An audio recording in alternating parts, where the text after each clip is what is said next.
Hujan turun tanpa henti sejak malam. Jalan raya yang melintasi hutan di perbatasan Jawa Tengah nyaris tak terlihat karena tertutup kabut tebal.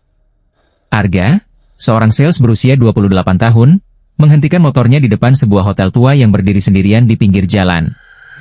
Lampu papan namanya berkedip pelan. Tulisan, Hotel Melati 13, masih terlihat jelas, meski beberapa huruf telah padam. Karena hujan semakin deras, Arga memutuskan menginap semalam. Begitu memasuki lobi, ia disambut seorang resepsionis tua berpakaian rapi. Anehnya, wanita itu hanya tersenyum tanpa mengucapkan salam. "Masih ada kamar?" tanya Arga. Wanita itu mengangguk pelan, lalu meletakkan sebuah kunci kuningan bernomor 313 di atas meja. "Kenapa masih pakai kunci biasa?" tanya Arga sambil tersenyum. "Tidak semua tamu bisa membuka pintu dengan kartu," jawab wanita itu lirih.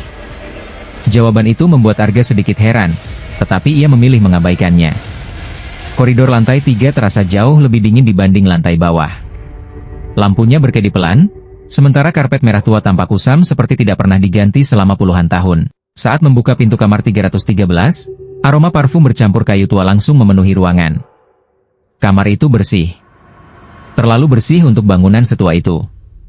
Di atas meja terdapat sebuah buku tamu berdebu. Karena penasaran, Arga membukanya. Halaman terakhir berisi puluhan nama tamu yang pernah menginap. Namun ada sesuatu yang membuat bulu kuduknya berdiri. Semua hanya memiliki tanggal check-in. Kolom check-out selalu kosong. Arga menutup buku itu sambil tertawa kecil. Mungkin memang belum diisi, gumamnya. Menjelang pukul 2 dini hari, ia terbangun karena mendengar suara koper diseret di lorong. Seret, seret, seret, suara itu semakin dekat. Lalu berhenti tepat di depan pintunya. Tok, tok, tok, terdengar 3 kali ketukan. Arga mengintip melalui lubang pintu. Tidak ada siapa-siapa. Namun sebuah koper tua berwarna hitam berdiri tepat di depan kamar. Dengan rasa penasaran, ia membuka pintu. Lorong itu kosong. Koper tadi menghilang begitu saja. Saat hendak kembali masuk, ia melihat sesuatu di ujung lorong. Seorang pria mengenakan jas hitam berdiri membelakanginya. Tubuhnya diam. Tidak bergerak sedikit pun. "Pak," panggil Arga. Pria itu perlahan mengangkat tangan, seolah menyuruh Arga mendekat. Ketika Arga melangkah beberapa langkah, lampu lorong tiba-tiba padam. Seluruh koridor menjadi gelap gulita. Beberapa detik kemudian lampu menyala kembali. Pria itu telah menghilang. Namun di lantai, tepat di depan kaki Arga, tergeletak sebuah kunci kamar lain. Di gantungannya tertulis angka 666. Arga memungut kunci itu dengan tangan gemetar. Gantungan kuningannya dingin seperti baru saja direndam es. Angka 666 terukir jelas di permukaannya. Padahal saat naik ke lantai 3, ia yakin hanya melihat kamar bernomor 301 hingga 320. Rasa penasaran mengalahkan ketakutannya. Ia berjalan menyusuri lorong sambil menggenggam kunci tersebut. Anehnya, lorong yang tadi pendek kini terasa jauh lebih panjang. Semakin ia melangkah, lampu-lampu mulai berkedip, sementara dinding hotel tampak semakin kusam dan dipenuhi retakan. Di ujung lorong akhirnya terlihat sebuah pintu tua tanpa nomor. Ketika Arga mendekat, angka 666 perlahan muncul sendiri di permukaan kayu, seolah ditulis oleh tangan yang tak terlihat. Jantungnya berdegup semakin cepat. Dengan ragu, ia memasukkan kunci ke lubang pintu. Klik, pintu terbuka perlahan. Di dalam bukan kamar hotel, melainkan sebuah lorong panjang yang dipenuhi puluhan pintu kayu di kedua sisi. Seluruh pintu memiliki nomor kamar berbeda. Udara di sana begitu dingin hingga napas Arga berubah menjadi embun. Di tengah lorong berdiri seorang anak perempuan berusia sekitar 8 tahun. Rambutnya panjang menutupi sebagian wajah. Ia memegang boneka kelinci yang sudah lusuh.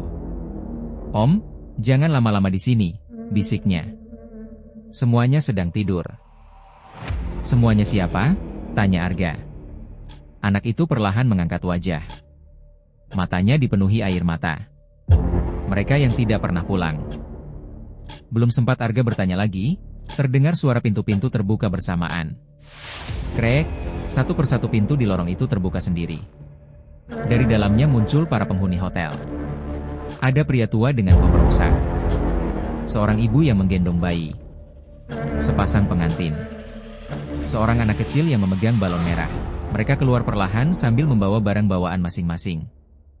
Tidak ada yang berbicara. Mereka hanya berjalan menuju ujung lorong dengan wajah kosong. Arga berusaha bersembunyi di balik dinding. Namun seluruh tamu itu tiba-tiba berhenti berjalan. Secara bersamaan, mereka menoleh ke arahnya. Tatapan mereka kosong. Kulit mereka pucat. Dan senyum mereka terbentang terlalu lebar. Anak perempuan itu segera menarik tangan Arga. Ayo, sebelum dia datang. Siapa? Anak itu tidak menjawab. Ia hanya berlari menyusuri lorong. Di belakang mereka terdengar suara langkah kaki yang berat. Buk, buk, buk. Langkah itu semakin dekat. Seluruh lampu padam. Lorong berubah gelap gulita. Hanya terdengar suara napas seseorang tepat di belakang Arga. Perlahan ia menoleh. Dalam cahaya redup di ujung lorong, berdiri seorang pria tinggi mengenakan seragam bellboy hotel yang lusuh. Wajahnya hangus seperti terbakar. Namun senyumnya, terlalu lebar untuk wajah manusia. Lalu ia berkata dengan suara serak, "Selamat datang, tamu kamar 313. Resepsionis tua itu berbalik tanpa mengucapkan sepatah kata lagi. Dengan langkah pelan ia berjalan meninggalkan kamar 313. Entah mengapa, kaki Arga seperti bergerak sendiri mengikutinya. Lorong yang tadi tampak biasa kini berubah semakin panjang. Lampu berkedip pelan, sementara dinding dipenuhi foto-foto tamu hotel dari berbagai tahun. Arga berhenti di depan salah satu foto. Di sana terlihat seorang pria mengenakan pakaian tahun 80-an. Senyumnya lebar, tetapi matanya kosong.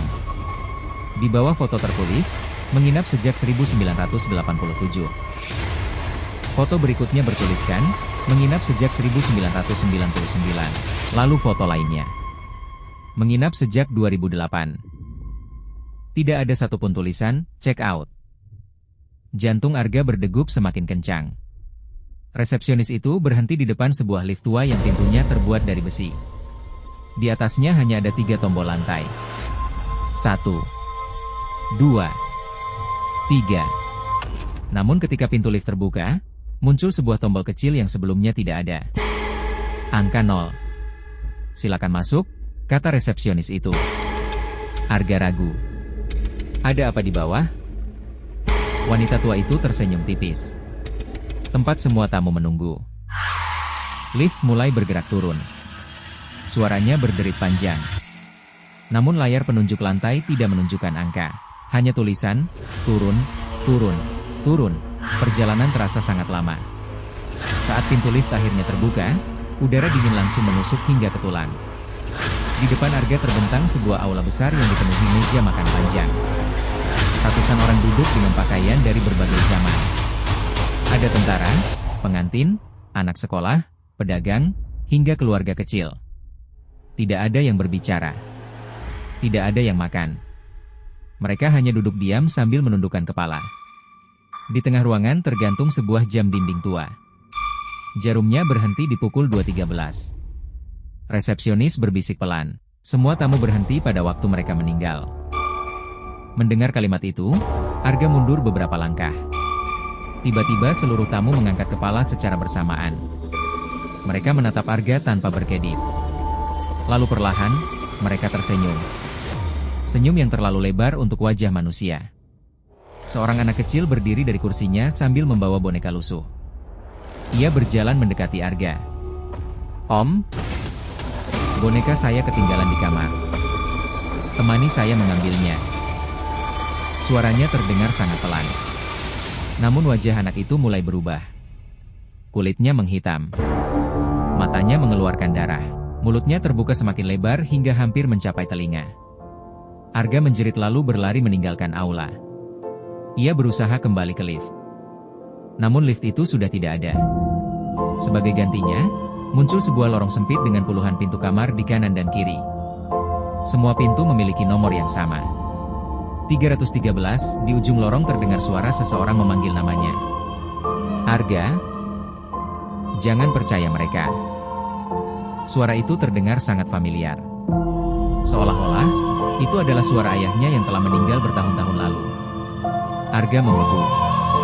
Suara itu benar-benar mirip suara ayahnya, padahal sang ayah telah meninggal hampir 10 tahun lalu. Suara itu kembali terdengar, kali ini lebih pelan namun terdengar jelas. Arga, jangan ikuti mereka. Cari ruang administrasi. Tanpa berpikir panjang, Arga berlari menyusuri lorong.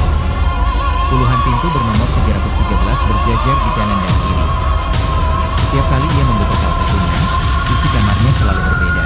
Ada kamar yang dipenuhi koper berdebu, ada kamar dengan meja makan yang masih penuh makanan hangat, bahkan ada kamar yang seluruh dindingnya dipenuhi foto tamu hotel yang sedang tersenyum. Semakin jauh ia berjalan, lorong itu terasa semakin panjang. Lampu mulai padam satu persatu dari belakang, seolah kegelapan sedang mengejarnya. Terdengar suara langkah kaki yang semakin cepat. Tok, tok, tok, bukan satu orang, melainkan puluhan langkah yang berlari bersamaan. Arga mempercepat langkah hingga menemukan sebuah pintu kayu tua bertuliskan administrasi.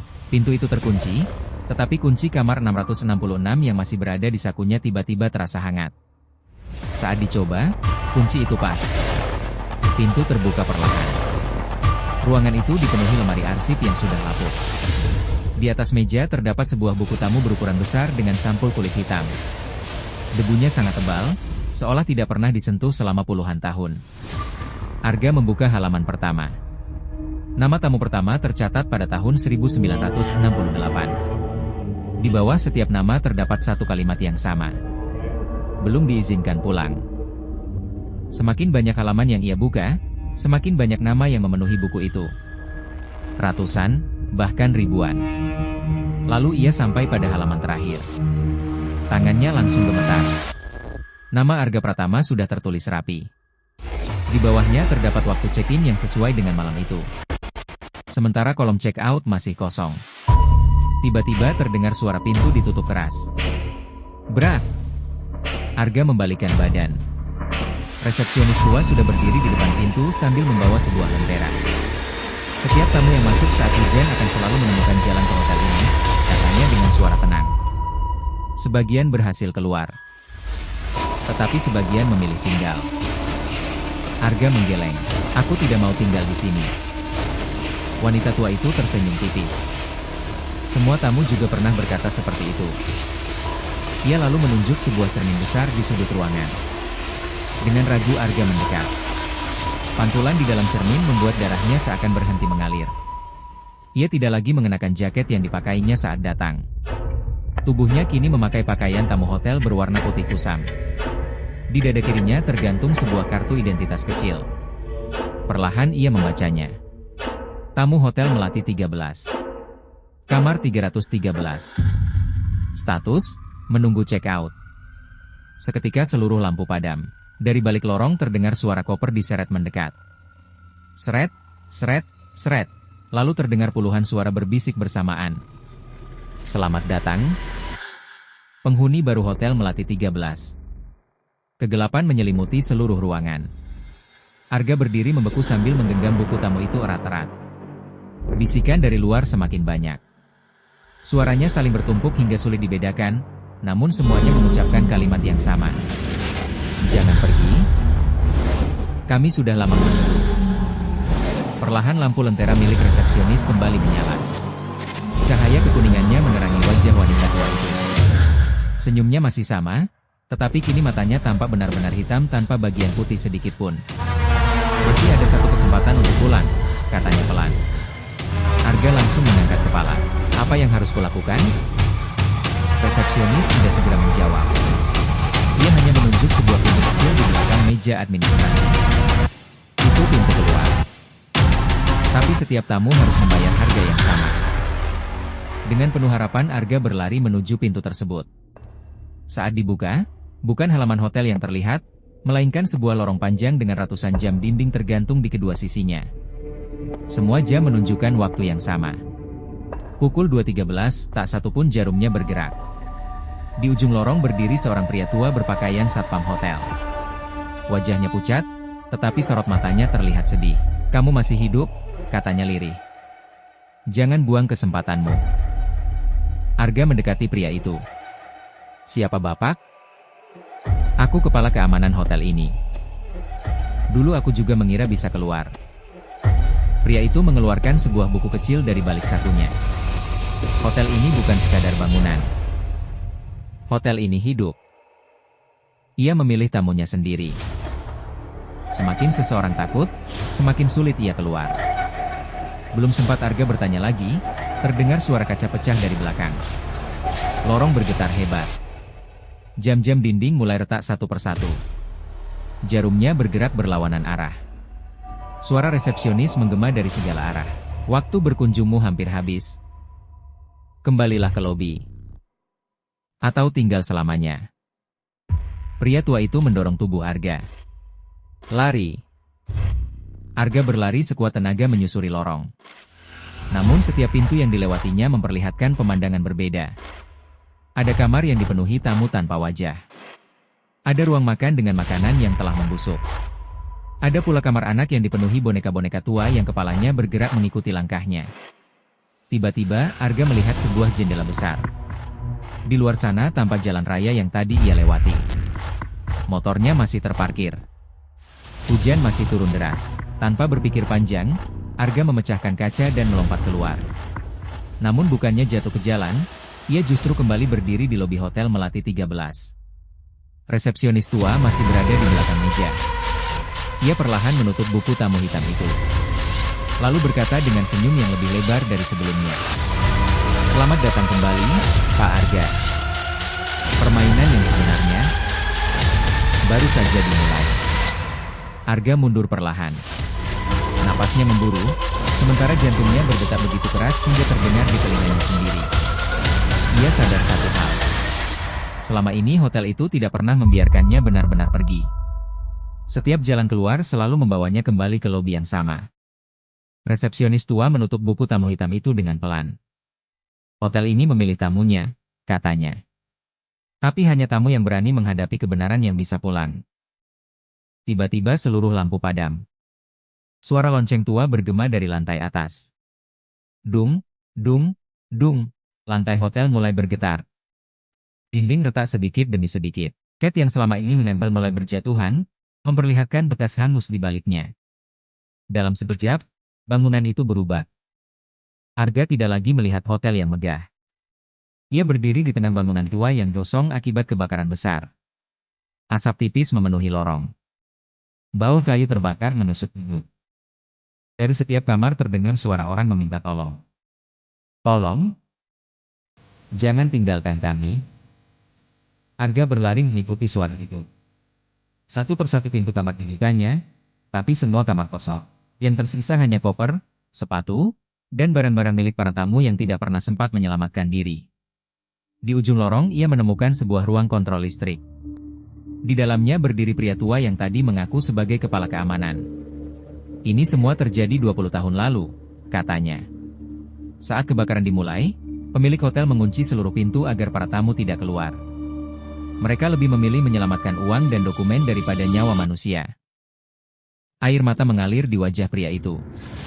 Aku gagal membuka pintu. Tapi kau masih bisa mengakhirinya. Ia menyerahkan sebuah kunci berwarna emas. Itu kunci gerbang utama. Selama gerbang itu tetap terkunci, arwah mereka tidak akan pernah bebas. Arga menggenggam kunci itu lalu berlari menuju pintu utama hotel. Di belakangnya terdengar langkah ratusan orang. Namun kali ini mereka tidak mengejar. Mereka mengikuti dengan harapan. Saat kunci diputar, gerbang tua terbuka perlahan. Cahaya putih yang sangat terang memenuhi seluruh bangunan. Satu persatu para tamu berjalan menuju cahaya sambil tersenyum. Wajah mereka yang penuh luka perlahan kembali normal. Resepsionis tua ikut melangkah. Sebelum menghilang, ia menatap Arga. Terima kasih, akhirnya kami bisa pulang. Dalam sekejap cahaya itu lenyap. Arga terbangun di pinggir jalan dengan tubuh basah kuyup. Matahari mulai terbit. Di depannya hanya ada tanah kosong yang dipenuhi ilalang. Tidak ada hotel. Tidak ada lobi. Tidak ada kamar 313. Beberapa warga yang melintas berkata bahwa Hotel Melati 13 telah terbakar lebih dari 20 tahun lalu dan sejak saat itu tidak pernah dibangun kembali. Arga hanya terdiam. Namun ketika merogoh saku jaketnya, ia menemukan sebuah kunci kuningan bernomor 313. Dan dari kejauhan, terdengar suara pintu hotel terbuka, seolah seseorang sedang menunggu tamu berikutnya. Arga menggenggam erat kunci kamar bernomor 313. Tangannya masih gemetar. Ia menatap tanah kosong di hadapannya, berusaha meyakinkan diri bahwa semua yang dialaminya hanyalah mimpi buruk. Namun saat matahari mulai meninggi, ia melihat sesuatu yang membuat napasnya tercekat. Di atas tanah yang dipenuhi ilalang itu, tampak jejak kaki basah. Jejak itu muncul satu persatu. Seolah ada seseorang yang sedang berjalan. Tetapi, tidak ada siapapun di sana. Arga mundur perlahan.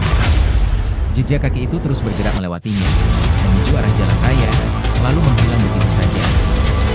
Dengan perasaan campur aduk, ia menyalakan motor dan meninggalkan tempat itu. Sesampainya di rumah, Arga mencoba melupakan semua kejadian semalam. Ia menyimpan kunci kamar 313 di dalam laci, lalu kembali bekerja seperti biasa. Hari demi hari berlalu.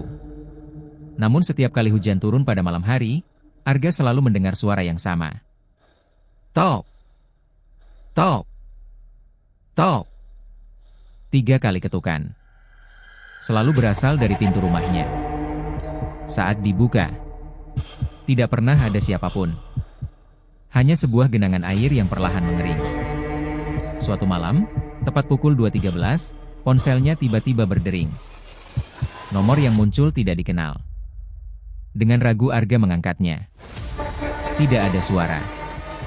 Hanya terdengar napas panjang yang berat. Kemudian, suara resepsionis tua itu kembali terdengar. Masih ada tamu yang belum pulang. Sambungan langsung terputus. Esok paginya, Arga mendatangi perpustakaan daerah untuk mencari informasi mengenai Hotel Melati 13. Setelah berjam-jam membuka arsip koran lama, ia menemukan sebuah berita yang telah menguning.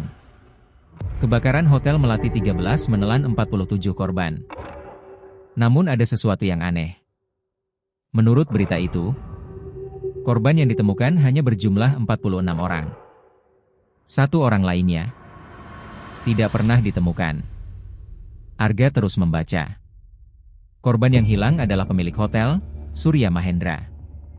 Sejak malam kebakaran, jasadnya lenyap tanpa jejak.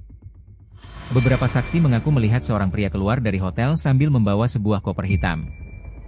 Tetapi pria itu menghilang di tengah hujan. Saat Arga menutup koran tersebut, seorang kakek penjaga arsip menghampirinya. "Kamu sedang mencari Hotel Melati 13?" Arga mengangguk. Wajah kakek itu langsung berubah pucat. "Kalau begitu, kamu sudah dipilih." "Dipilih untuk apa?" Kakek itu mengeluarkan sebuah foto tua dari dalam map. Foto itu memperlihatkan seluruh pegawai hotel yang berdiri di depan bangunan. Arga memperhatikan wajah mereka satu persatu. Resepsionis tua, kepala keamanan, seluruhnya ada di sana. Namun pandangannya berhenti pada sosok pria yang berdiri paling belakang. Pria itu membawa koper hitam, memakai jas gelap, dan memiliki wajah yang sama persis dengan wajah Arga. Di balik foto itu tertulis sebuah kalimat dengan tinta yang mulai pudar. "Hotel tidak memilih tamu secara acak. Hotel selalu memanggil keturunannya pulang." Kabut semakin tebal menyelimuti hutan di belakang rumah Arga. Meski rasa takut memenuhi pikirannya, ia tetap mengikuti arah yang ditunjukkan resepsionis tua. Anehnya, setiap langkah terasa seperti memasuki tempat yang berbeda. Suara kendaraan menghilang, digantikan oleh tetesan air dan desir angin yang membawa aroma asap hangus. Beberapa menit kemudian, Arga menemukan sebuah tangga beton yang mengarah ke bawah tanah. Tangga itu dipenuhi lumut dan hampir tertutup semak. Di sampingnya berdiri papan kayu lapuk bertuliskan, "Basement Hotel Melati 13". Dengan senter di tangan, Arga menuruni anak tangga satu persatu. Semakin dalam ia turun, udara semakin dingin. Di dasar tangga terdapat lorong sempit dengan pipa-pipa tua yang masih meneteskan air. Dindingnya dipenuhi bekas jelaga, seolah api pernah melalap seluruh tempat itu. Di ujung lorong terlihat sebuah pintu besi yang sedikit terbuka. Saat Arga mendorongnya, ruangan besar terbentang di hadapannya. Puluhan koper tua tersusun rapi memenuhi lantai. Setiap koper memiliki label nama. Semuanya adalah nama para tamu Hotel Melati 13. Tak satu pun pernah diambil. Arga berjalan perlahan hingga menemukan koper hitam yang sama seperti yang berkali-kali muncul dalam mimpinya. Di bagian pegangan terdapat ukiran kecil berbentuk angka 42. Jantungnya berdetak semakin cepat. Saat koper itu dibuka, isinya bukan pakaian, melainkan tumpukan dokumen, uang, perhiasan, dan sebuah buku harian yang hampir hangus terbakar. Di halaman pertama tertulis nama pemilik hotel. Buku itu berisi pengakuan yang mengerikan. Malam kebakaran ternyata bukan kecelakaan. Api sengaja dinyalakan untuk menghilangkan bukti penggelapan uang dan asuransi dalam jumlah besar. Para tamu yang masih berada di hotel sengaja dikunci agar tidak ada saksi yang selamat. Arga mengepalkan tangannya. Namun sebelum sempat membawa buku itu pergi, terdengar suara tepuk tangan dari balik kegelapan. Wajahnya sama persis dengan pria yang muncul di rekaman CCTV. Akhirnya ada juga yang menemukan rahasiaku, katanya tenang. Siapa kamu? Tanya Arga. Pria itu tertawa pelan. Aku pemilik hotel Melati 13. Dan selama 20 tahun, aku menjaga semua rahasia ini. Tiba-tiba seluruh koper bergetar. Satu persatu tutupnya terbuka sendiri. Dari dalamnya muncul tangan-tangan hangus yang perlahan merangkak keluar. Suara rintihan memenuhi ruangan. Pria berjas itu tetap tersenyum. Mereka tidak mencari balas dendam. Mereka hanya ingin seseorang menggantikan tempat mereka. Lampu basement berkedip hebat. Lantai mulai retak. Di balik retakan muncul kobaran api yang perlahan membentuk lingkaran di sekeliling Arga. Pria berjas itu mengangkat tangannya. Lihat ke belakang. Dengan ragu Arga menoleh. Di pintu masuk basement, puluhan arwah tamu hotel telah berdiri diam. Namun kali ini, mereka semua menatap Arga, sambil mengangkat tangan dan menunjuk ke arah pria berjas hitam itu. Arga menatap puluhan arwah yang berdiri di pintu basement. Wajah mereka tidak lagi menyeramkan seperti sebelumnya. Tatapan mereka dipenuhi harapan, seolah meminta Arga melakukan sesuatu yang selama puluhan tahun tidak mampu mereka lakukan sendiri. Pria berjas hitam itu tersenyum tipis. Mereka ingin kau membunuhku. Tapi itu tidak akan mengubah apapun. Ia melangkah mendekati Arga sambil membawa sebuah korek api tua berwarna emas. 20 tahun lalu, api ini menghapus semua bukti. Dan malam ini, api yang sama akan menghapusmu. Dengan sekali gesekan, nyala api kecil muncul di ujung korek. Basement langsung bergetar hebat. Api merambat di sepanjang retakan lantai, membentuk lingkaran yang mengurung Arga. Asap hitam memenuhi ruangan. Suara jeritan para korban kembali terdengar dari segala arah. Di tengah kepanikan itu, Arga teringat buku harian yang masih berada di tangannya.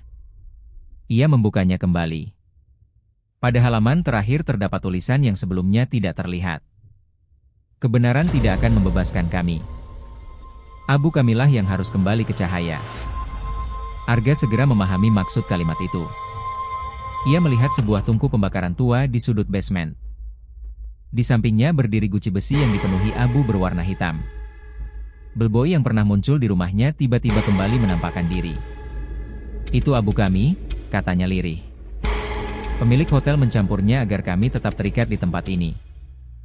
Pisahkan abu itu, maka semuanya akan berakhir. Pria berjas hitam langsung berteriak marah. Diam. Dalam sekejap bayangan hitam keluar dari tubuhnya dan menerjang Bellboy hingga menghilang menjadi kepulan asap. Arga berlari menuju guci itu. Namun lantai mulai runtuh satu persatu. Kobaran api semakin besar. Pria berjas hitam mengejarnya sambil tertawa. Kau terlambat. Arga mengangkat guci besi itu. Beratnya luar biasa. Dengan seluruh tenaga yang tersisa, ia melemparkannya ke lantai. Brak! Guci itu pecah berkeping-keping. Abu hitam beterbangan memenuhi ruangan. Sesaat kemudian, cahaya putih muncul dari setiap butiran abu. Satu persatu arwah tamu mulai bersinar. Mereka saling menatap, lalu perlahan tersenyum. Suara tangisan berubah menjadi doa yang bergema di seluruh basement. Pria berjas hitam mundur ketakutan. Tidak. Ini milikku. Tubuhnya mulai retak seperti kaca. Dari dalam retakan itu keluar kobaran api yang dahulu ia ciptakan sendiri. Arwah para tamu berjalan mendekatinya. Tidak ada amarah. Tidak ada balas dendam. Mereka hanya menatapnya dalam diam. Api perlahan menelan tubuh pria itu hingga menghilang tanpa meninggalkan jejak. Basement mulai runtuh. Bellboy kembali muncul dengan senyum tenang. Pergilah. Hotel ini akhirnya selesai. Namun tepat ketika Arga hendak berlari menuju tangga keluar, ia melihat sesuatu yang membuat langkahnya terhenti. Di balik dinding yang runtuh, terdapat sebuah pintu besi tua yang selama ini tersembunyi. Di atas pintu itu tertulis sebuah kalimat yang membuat darahnya seakan berhenti mengalir. Arsip tamu khusus dilarang dibuka. Basement terus runtuh. Debu dan asap memenuhi udara, tetapi perhatian Arga justru tertuju pada pintu besi bertuliskan, arsip tamu khusus dilarang dibuka. Entah mengapa, ia merasa semua jawaban yang masih tersisa berada di balik pintu itu. Dengan sisa tenaganya, Arga memutar gagang pintu. Berderit. Pintu terbuka perlahan. Di baliknya terdapat sebuah ruangan kecil yang dipenuhi rak-rak besi. Ribuan map tersusun rapi, masing-masing diberi nama seseorang. Di bagian paling belakang berdiri sebuah lemari kayu tua yang terkunci. Anehnya, kunci bernomor 313 di saku Arga kembali terasa hangat. Saat dimasukkan ke lubang kunci, klik. Lemari itu terbuka sendiri. Di dalamnya hanya ada sebuah cermin tua, sebuah jam saku yang berhenti tepat pukul 2.13, dan sebuah map hitam tanpa nama. Arga membuka map itu dengan perlahan. Napasnya langsung tercekat. Di halaman pertama terdapat fotonya sendiri. Bukan foto saat ini, melainkan foto ketika ia masih berusia sekitar 5 tahun. Di samping foto itu tertulis sebuah kalimat. Korban ke-42 berhasil diselamatkan. Arga membeku. Ingatan yang selama ini terkubur mulai kembali sedikit demi sedikit. Malam kebakaran itu, ia ternyata berada di hotel bersama kedua orang tuanya. Seorang bellboy muda berhasil mengeluarkannya melalui pintu belakang sebelum api membesar. Namun kedua orang tuanya tidak pernah berhasil keluar. Air mata Arga mengalir tanpa terasa.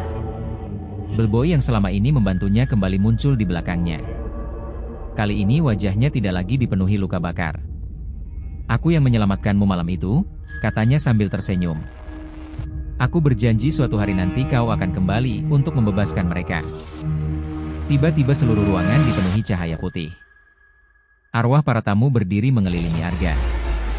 Mereka membungkukkan badan sebagai tanda terima kasih. Satu persatu tubuh mereka berubah menjadi cahaya yang melayang ke langit-langit basement, lalu menghilang. Bangunan mulai bergetar semakin keras. Bellboy menunjuk ke arah tangga. "Sekarang pergilah. Hotel ini akan benar-benar lenyap." Arga berlari sekuat tenaga menuju pintu keluar. Sesaat sebelum mencapai permukaan, terdengar suara runtuhan besar dari belakangnya. Seluruh basement ambruk. Ketika Arga berhasil keluar, matahari pagi mulai muncul di balik pepohonan. Di hadapannya tidak ada lagi tangga menuju basement. Yang tersisa hanyalah sebidang tanah kosong yang ditumbuhi ilalang.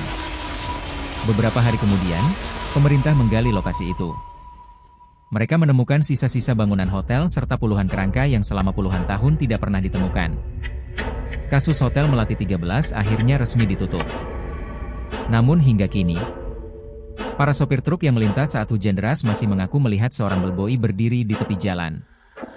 Ia hanya tersenyum, seolah memastikan tidak ada lagi tamu yang tersesat menuju Hotel Melati 13.